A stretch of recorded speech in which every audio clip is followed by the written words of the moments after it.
여러분, 왜 우리는 끊임없이 베풀수록 더 외로워지고 무너지는 걸까요? 우리는 누군가에게 좋은 사람이 되려고 노력할수록 오히려 상처받고 힘들어하는 자신을 발견합니다. 사람들은 많이 주는 사람을 좋은 사람이라고 말하지만 정작 그런 사람의 곁에는 아무도 남지 않는 경우가 많습니다. 오늘 이 자리에서는 쇼펜하우어의 통찰을 빌려 왜 무분별한 베풀미 우리를 무너뜨리는지, 그리고 똑똑한 사람들은 어떻게 자신을 지키고 존중받는 관계를 만들어가는지 이야기해 보려 합니다. 우리는 살면서 종종 이런 경험을 합니다. 누군가에게 진심을 다해 호의를 베풀었지만 돌아오는 것은 고마움이 아니라 당연함, 심지어는 더 큰 요구였던 적이 있지 않나요? 쇼펜하우어는 이런 인간 심리를 꿰뚫어 보았습니다. 그는 아무에게나 호의를 베풀지 마라, 착각에 빠져 만만하게 여긴다고 말했습니다. 그의 말처럼 우리의 순수한 친절이 때로는 상대방에게 우리를 가볍게 여기는 빌미를 제공하기도 합니다. 처음에는 작은 도움, 예를 들어 길을 안내하거나 물건을 빌려주는 일, 혹은 따뜻한 조언 한마디였습니다. 우리는 그것이 선한 행동이라 믿었고 상대방 역시 그렇게 받아들일 거라 생각했죠. 하지만 시간이 흐르면서 예상치 못한 변화가 찾아옵니다. 상대방은 점점 더 많은 것을 요구하기 시작하고 고마워하기보다는 당연하다는 듯이 우리의 도움을 받아들입니다. 우리가 만약 거절하기라도 하면 섭섭해하거나 실망하는 표정을 지으며 우리를 죄인처럼 만들죠. 이런 상황은 선의로 시작된 관계를 점차 의무감으로 변질시키고 베푸는 사람이 오히려 채무자처럼 느껴지게 합니다. 우리는 이런 경험 속에서 깊은 회의감을 느끼게 됩니다. 내가 베푼 호의가 왜 이런 결과를 초래했을까? 내가 잘못한 것일까 하고 스스로를 자책하기도 합니다. 하지만 쇼펜하우어는 이러한 현상이 우리의 잘못이 아니라고 말하는 듯합니다. 이것은 인간 본성에 대한 깊은 통찰에서 비롯된 현상인 것이죠. 사람의 마음은 처음 받을 때는 감사하지만 두 번째부터는 기대하기 시작합니다. 세 번째부터는 당연하게 여기죠. 그리고 네 번째부터는 주지 않으면 오히려 섭섭해합니다. 이는 비단 어린아이에게만 적용되는 이야기가 아닙니다. 인간의 마음이 원래 그렇게 흘러가는 것입니다. 익숙함은 고마움을 지우고 반복은 기대를 낳습니다. 쇼펜하우어는 비록 직접적으로 베풀매 대해 많은 언급을 하지는 않았지만 그의 염세적인 인간 본성에 대한 이해는 우리가 베풀매 대해보다 현명한 태도를 가질 수 있도록 돕습니다. 그는 고통을 인정하고 받아들여야 진정한 행복을 찾을 수 있다고 말했습니다. 타인의 욕망을 무작정 쫓기보다는 자기 내면에 집중하는 것이 중요하다고 강조했죠. 무분별한 베풀문 결국 우리 자신을 소진시키고 내면의 평화를 해치는 결과를 가져올 수 있습니다. 그렇다면 우리는 어떻게 해야 할까요? 똑똑한 사람들은 베푸는 방식에 있어 분명한 차이를 보입니다. 그들은 무작정 모든 것을 주지 않습니다. 대신 자신을 존중하면서 관계를 이어나가는 지혜를 가지고 있습니다. 쇼펜하우어는 고독을 두려워하지 않는 삶을 강조했습니다. 이는 인간관계 속에서 지치지 않고 자신을 보호하기 위한 방법이었죠. 무분별한 베풀미 당연해지는 경험으로부터 자신을 보호하는 태도 역시 이러한 고독의 가치를 이해하는 데서 시작될 수 있습니다. 똑똑한 사람들은 자신의 시간과 에너지를 함부로 내어주지 않습니다. 그들은 자신이 줄 수 있는 것과 줄 수 없는 것을 명확히 구분합니다. 그리고 그 선을 분명히 밝히죠. 이러한 경계를 통해 상대방은 그들을 함부로 대하지 않게 되고 오히려 더 존중하게 됩니다. 우리는 흔히 경계를 세우는 것을 냉정하다고 생각합니다. 선을 긋는 사람을 차갑다고 여기고 거절하는 사람을 인정 없다고 생각하죠. 하지만 쇼펜하우어의 통찰은 이러한 생각이 얼마나 편협한지 보여줍니다. 진정한 지혜는 자신을 지키면서 타인과의 관계를 유지하는 데 있습니다. 경계는 냉정함이 아니라 존중입니다. 자신과 타인 모두를 지키는 행위인 것이죠. 자신이 할 수 없는 일을 떠맡으면 결국 제대로 해내지 못하고 상대방에게 실망을 안겨주게 됩니다. 차라리 처음부터 솔직하게 나는 여기까지 할 수 있다고 말하는 것이 훨씬 현명합니다. 그렇게 되면 상대방은 기대를 조절하게 되고 그 조절된 기대 안에서 받은 것에 진심으로 감사하게 됩니다. 진정한 도움은 계속 주는 것이 아니라 상대방이 스스로 설 수 있도록 돕는 것입니다. 쇼펜하우어는 고독의 긍정적인 측면을 강조했습니다. 혼자만의 시간을 통해 자신을 성찰하고 내면을 강화하는 것이 중요하다고 말했죠. 우리가 자신만의 경계를 설정하고 자신을 보호하는 것은 결국 내면의 평화를 지키는 중요한 과정입니다. 모든 것을 내어주는 것은 상대방을 나약하게 만들 수 있습니다. 스스로 해결할 생각을 잃고 누군가에게 의지하는 것을 당연하게 여기게 되죠. 그리고 그 의지가 끊기면 원망으로 바뀝니다. 도움을 받을 때는 고마워하지만 도움이 끊기자 배신감을 느끼는 상황은 바로 이러한 심리에서 비롯됩니다. 문제는 받는 사람이 익숙함을 권리로 착각하는 것입니다. 관계에서 가장 위험한 것은 경계가 없는 것입니다. 경계가 없으면 사람은 끝없이 요구하고 주는 사람은 끝없이 소진됩니다. 결국 둘 다 무너지게 되죠. 그래서 똑똑한 사람들은 경계를 먼저 세웁니다. 나는 여기까지 할 수 있다고 분명히 말하는 것이죠. 그 경계 안에서 최선을 다하고 경계 밖의 일은 단호히 거절합니다. 처음에는 상대방이 섭섭해할 수도 있습니다. 하지만 시간이 지나면 그 경계를 존중하게 되고 경계 안에서 받은 것에 더 깊이 감사하게 됩니다. 관계는 주는 것으로 지켜지는 것이 아니라 경계로 지켜진다는 것을 기억해야 합니다. 그렇다면 똑똑한 사람들은 구체적으로 어떻게 행동할까요? 그들은 세 가지 측면에서 다르게 행동합니다. 바로 말하는 방식, 거리를 두는 방식, 그리고 반응하는 방식입니다. 첫째, 말하는 방식입니다. 무작정 많이 주는 사람은 언제든지 말해. 내가 도와줄게라고 말합니다. 이 말은 표면적으로는 친절해 보이지만 사실 상대방에게 무한한 기대를 심어주는 것과 같습니다. 상대방은 언제든 부탁해도 된다고 생각하고 그 기대는 시간이 지날수록 점점 더 커지게 되죠. 결국 이것은 주는 사람에게 큰 부담으로 돌아오게 됩니다. 반면 똑똑한 사람들은 다르게 말합니다. 이번에는 도와줄 수 있네. 하지만 다음에는 자네가 스스로 해결해 봐야 해라고 분명하게 말합니다. 이 말은 도움을 주되 동시에 명확한 한계를 설정하는 것입니다. 상대방은 이번에 받은 도움에 감사하게 여기면서도 다음에는 스스로 문제를 해결해야 한다는 것을 인식하게 됩니다. 이는 상대방이 자립심을 기르고 주는 사람에 대한 무분별한 의존을 방지하는 효과를 가져옵니다. 또 다른 예를 들어볼까요? 어떤 사람이 부탁을 했을 때 많이 주는 사람은 그래, 알았어. 내가 해줄게라고 즉시 응답합니다. 자신의 시간과 노력을 상대방의 요구에 맞춰 아무런 주저함 없이 내어주는 것이죠. 하지만 똑똑한 사람들은 그 일은 내가 도울 수 있네. 하지만 지금은 다른 중요한 일이 있으니 내일 오후에 시간을 내서 도와줄 수 있겠네라고 답합니다. 이 두 가지 반응의 차이가 보이시나요?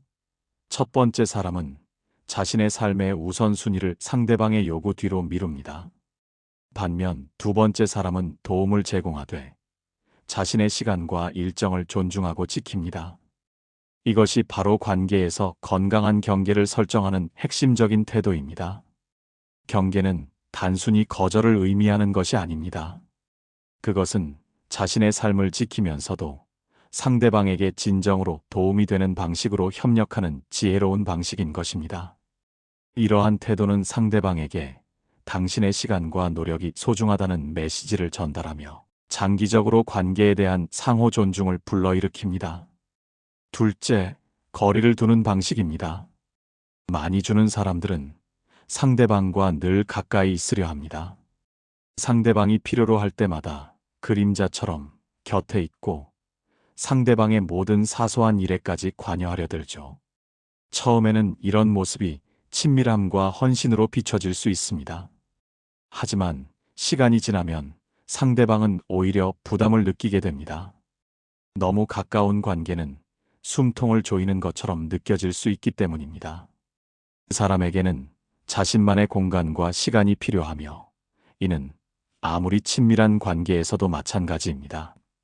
반면 똑똑한 사람들은 적절한 거리를 유지할 줄 압니다. 그들은 상대방이 진정으로 필요로 할 때에는 가까이 다가가지만 그렇지 않을 때에는 적절히 물러서서 상대방의 독립적인 공간을 존중합니다. 누군가 거리를 두면 관계가 멀어지지 않습니까? 라고 묻는다면 쇼펜하우어라면 아마 이렇게 답했을 것입니다. 거리를 두지 않으면 관계가 오히려 질식하고 만다네. 적절한 거리는 관계를 숨 쉬게 하는 것과 같지. 이는 매우 중요한 통찰입니다. 사람은 가까운 사람에게조차도 자기만의 개인적인 공간이 필요합니다. 늘 함께 있으려 하면 결국 피곤해지고 피곤해지면 자연히 상대를 피하고 싶어지게 됩니다. 그래서 똑똑한 사람들은 다가갈 때와 물러설 때를 아는 지혜를 가집니다. 상대방이 정말 도움이 필요할 때는 기꺼이 함께하지만 그 외의 경우에는 각자의 삶과 시간을 존중해 줍니다. 이러한 방식이야말로 관계를 오랫동안 건강하게 유지할 수 있는 비결입니다. 과도한 밀착은 관계를 소진시키고 적절한 공간은 관계에 활력을 불어넣습니다. 셋째, 반응하는 방식입니다. 많이 주는 사람들은 상대방의 모든 말과 행동에 즉시 그리고 감정적으로 반응하는 경향이 있습니다. 상대방이 힘들다고 하면 곧바로 달려가고 도움을 청하면 생각할 틈도 없이 즉시 응답하려 하죠. 이러한 행동은 겉으로는 헌신적이고 희생적으로 보일 수 있습니다. 하지만 실상은 상대방을 더욱 나약하게 만들 수 있습니다. 상대방은 스스로 문제를 해결하려는 의지를 잃고 언제나 누군가의 도움을 기대하는 의존적인 존재로 변하게 됩니다. 스스로의 힘으로 어려움을 극복하는 경험을 빼앗아 버리는 것이죠. 하지만 똑똑한 사람들은 즉각적으로 반응하지 않습니다. 그들은 상대방의 이야기를 주의 깊게 듣지만 바로 움직이거나 해결책을 제시하지 않습니다. 예를 들어 한 사람이 힘들다고 말했을 때 많이 주는 사람은 내가 대신 해줄게라고 말하며 문제를 떠맡으려 합니다. 반면 똑똑한 사람은 힘들겠구나. 자네는 어떻게 할 생각인가? 라고 되묻습니다. 이 차이가 무엇을 의미할까요? 첫 번째 사람은 상대방의 문제를 자신의 문제로 만들고 대신 해결해 줍니다. 이는 일시적으로 상대방의 부담을 덜어줄지는 몰라도 장기적으로는 상대방을 수동적이고 의존적인 존재로 만듭니다. 반대로 두 번째 사람은 상대방에게 문제 해결의 주체성과 책임을 부여합니다. 상대방 스스로 생각하고 행동하도록 유도함으로써 그가 내면의 힘을 찾아 문제를 극복할 수 있도록 돕는 것이죠. 결국 첫 번째 사람은 상대를 의존하게 만들지만 두 번째 사람은 상대를 강하게 만듭니다. 쇼펜하우어는 인간의 의지를 중요하게 생각했으며 스스로 고통을 직면하고 극복하는 과정에서 삶의 의미를 찾을 수 있다고 보았습니다. 이러한 관점에서 볼 때 상대방의 문제를 대신 해결해 주는 것은 오히려 그들의 성장을 방해하는 결과를 초래할 수 있습니다. 저는 살면서 이런 사람들을 많이 보았습니다. 그들은 무작정 많이 베풀지는 않았지만 오히려 사람들은 그들을 더 깊이 존중했습니다. 왜냐하면 그들은 상대방을 함부로 대하지 않았고 동시에 자신도 함부로 대하게 내버려 두지 않았기 때문입니다. 그들은 자신을 존중함으로써 타인에게도 존중을 요구하는 건강한 관계를 만들었던 것입니다. 여러분, 관계는 얼마나 많이 주느냐가 아니라 어떻게 대하느냐에 따라 결정됩니다. 똑똑한 사람들은 이 원리를 정확히 이해하고 있습니다. 그들은 말할 때는 한계를 명확히 하고 거리를 둘 때는 적절함을 유지하며 반응할 때는 즉각적이지 않고 심사숙고합니다.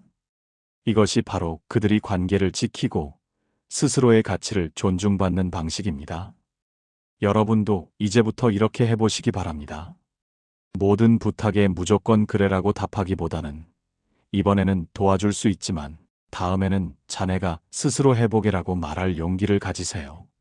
누군가 늘 곁에 있어달라 할 때 항상 옆에 있기보다는 정말 필요할 때만 가까이 다가가세요. 누군가 힘들다고 하소연할 때 바로 달려가서 모든 것을 해결해 주려 하기보다 힘들겠구나. 자네는 이 문제를 어떻게 해결할 생각인가? 라고 물어보세요. 이것은 결코 냉정함이 아닙니다. 오히려 이것이야말로 상대방에게 진정으로 도움이 되는 방식입니다. 사람은 모든 것을 쉽게 얻으면 나약해지지만 적절한 어려움을 통해 스스로 극복하는 경험을 하면 더욱 강해집니다. 그리고 강한 사람만이 타인에게 받은 도움에 진심으로 감사할 줄 알게 됩니다. 여러분, 많이 주려고만 하지 마십시오. 대신 제대로 줄 줄 아는 지혜를 가지십시오. 그렇게 한다면 상대방은 당신을 더 이상 당연하게 여기지 않을 것입니다. 당신의 도움과 존재 자체에 진심으로 감사하고 존중할 것입니다. 그리고 그 존중이야말로 관계를 오랫동안 건강하게 유지하는 가장 강력한 힘이 됩니다. 쇼펜하우어의 철학은 고통과 현실의 냉엄함을 직시하라고 말하지만 동시에 그 속에서 자신을 지키고 존엄성을 유지하는 방법을 가르쳐 줍니다. 제가 삶을 살면서 수많은 사람들의 관계를 지켜보았습니다. 어떤 사람은 많은 이들에게 둘러싸여 있었지만 결국 가장 중요한 순간에는 홀로 남겨졌습니다. 반면 어떤 사람은 소수의 사람만을 곁에 두었지만 평생 그들과 깊은 신뢰와 유대 속에서 함께 했습니다. 저는 이 두 종류의 관계에서 나타나는 차이가 무엇인지 오랫동안 생각하고 고민했습니다. 그리고 깨달았습니다. 진정한 관계는 단순히 사람을 많이 쌓는 것이 아니라 한 번 맺은 관계가 쉽게 흐트러지지 않도록 꾸준히 지켜나가는 것이라는 점을 말이죠. 많은 사람들은 관계를 마치 숫자처럼 쌓아 올리려 합니다. 더 많은 사람들을 만나고 더 많은 것을 베풀며 인맥의 폭을 넓히려고 애씁니다. 하지만 이것은 큰 착각입니다. 관계는 단순히 쌓는다고 해서 저절로 깊어지지 않습니다. 오히려 무너지지 않게끔 섬세하게 지켜나갈 때 비로소 그 깊이를 더하게 됩니다. 저는 한 사람을 떠올립니다. 그는 마을에서 가장 인심 좋기로 소문난 사람이었습니다. 누구에게나 먼저 손을 내밀었고 그 누구의 부탁도 거절하는 법이 없었습니다. 겉보기에는 모두가 그를 좋아하는 듯 했습니다. 하지만 그가 병들어 자리에 눕게 되자 이상하게도 그를 찾아오는 사람은 거의 없었습니다. 저는 그 모습을 보며 가슴이 아팠습니다. 평생을 베풀었음에도 불구하고 정작 그가 가장 외롭고 도움이 필요할 때는 아무도 곁에 없었던 것입니다. 이와는 정반대인 다른 사람도 있었습니다. 그는 주변 사람들에게 많은 것을 베풀지는 않았습니다. 하지만 그가 한 번이라도 도움을 주었거나 진심으로 대했던 사람들은 평생 그를 잊지 못했습니다. 그가 어려움에 처했을 때 그들은 아무리 먼 곳에 있어도 기꺼이 달려와 힘이 되어 주었습니다. 저는 이 두 사람의 극명한 차이를 보며 깨달았습니다. 관계에서 정말 중요한 것은 얼마나 많은 사람을 알고 지내느냐가 아니라 얼마나 진심으로 그리고 깊이 있게 한 사람 한 사람을 대하느냐는 점입니다. 많이 주는 사람들은 넓은 범위에서 관계를 맺지만 그 관계의 깊이는 얕은 경우가 많습니다. 반면 적절하게 베풀고 때로는 경계를 설정할 줄 아는 사람들은 비록 소수의 사람들과 관계를 맺지만 그 관계의 깊이는 헤아릴 수 없을 정도로 깊습니다. 그리고 결국 우리의 삶에 진정한 의미와 힘이 되어주는 것은 바로 이 깊은 관계들입니다. 여러분, 나이가 들어가면서 우리는 더욱 절실히 깨닫게 될 것입니다. 수많은 사람이 곁에 있는 것보다 비록 몇 사람일지라도 진심으로 나를 이해하고 지지해주는 사람이 곁에 있는 것이 얼마나 소중한 일인지를 말이죠. 그리고 그 진심은 무조건적인 베풀면서 오는 것이 아니라 상대를 존중하고 배려하며 제대로 대하는 태도에서 비롯됩니다. 쇼펜하우어는 고독이 진정한 사색과 성찰의 시간이라고 보았습니다. 저 역시 혼자 지내는 시간이 많았습니다. 처음에는 외롭고 사람이 그리웠습니다. 하지만 시간이 지나면서 깨달았습니다. 외로움은 단순히 주위에 사람이 없어서 오는 것이 아니라 내 삶에 진심으로 함께하는 사람이 없다는 데서 오는 감정이라는 것을 말이죠. 많은 사람에게 둘러싸여 있더라도 그들이 나를 진심으로 대하지 않는다면 그것은 결국 외로움에 불과합니다. 반대로 비록 소수의 사람만 곁에 있더라도 그들이 나를 진심으로 이해하고 지지해 준다면 그것은 더할 나위 없는 충만함으로 다가옵니다. 저는 살면서 몇몇 소중한 사람들을 만났습니다. 그들은 자주 찾아오지는 않았지만 올 때마다 진심을 담아 저를 대했습니다. 그들은 저에게 물질적으로 많은 것을 주지는 않았습니다.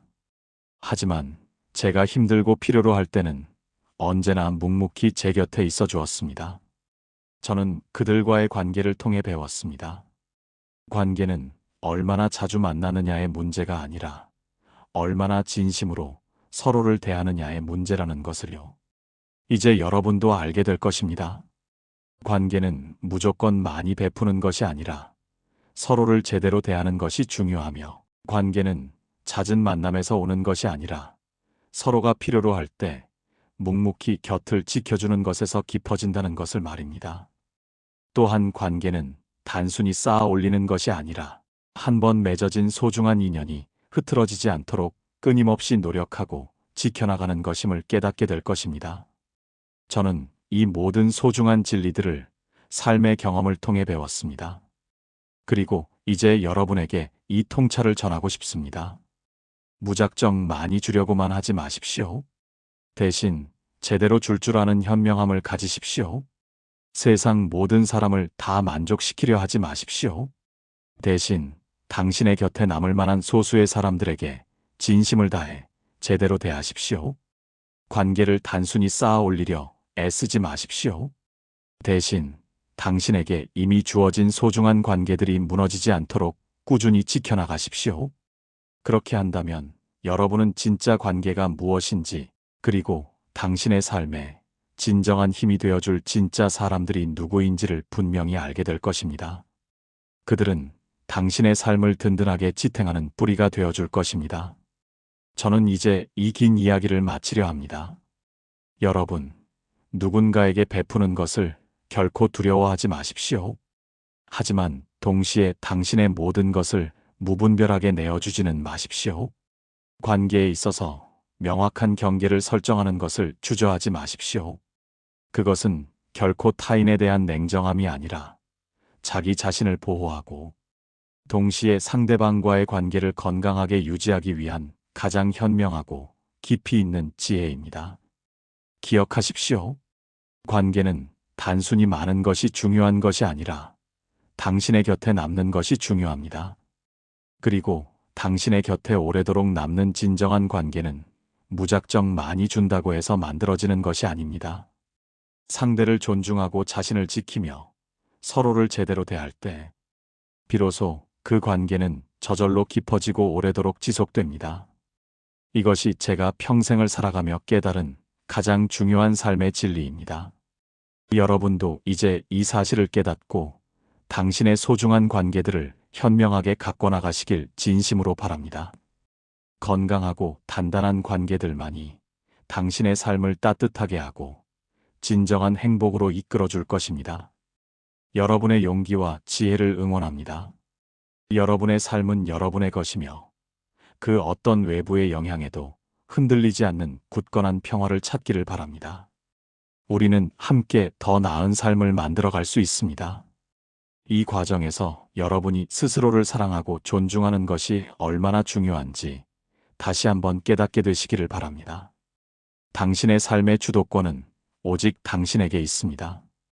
이 영상이 여러분의 마음에 작은 위로와 큰 깨달음을 주었기를 진심으로 바라며 구독과 좋아요, 그리고 댓글은 언제나 큰 힘이 됩니다. 여러분의 따뜻한 관심과 지지에 깊이 감사드립니다. 오늘도 귀한 시간을 성공 철학과 함께 해주셔서 감사합니다. 더 좋은 영상으로 찾아뵙겠습니다.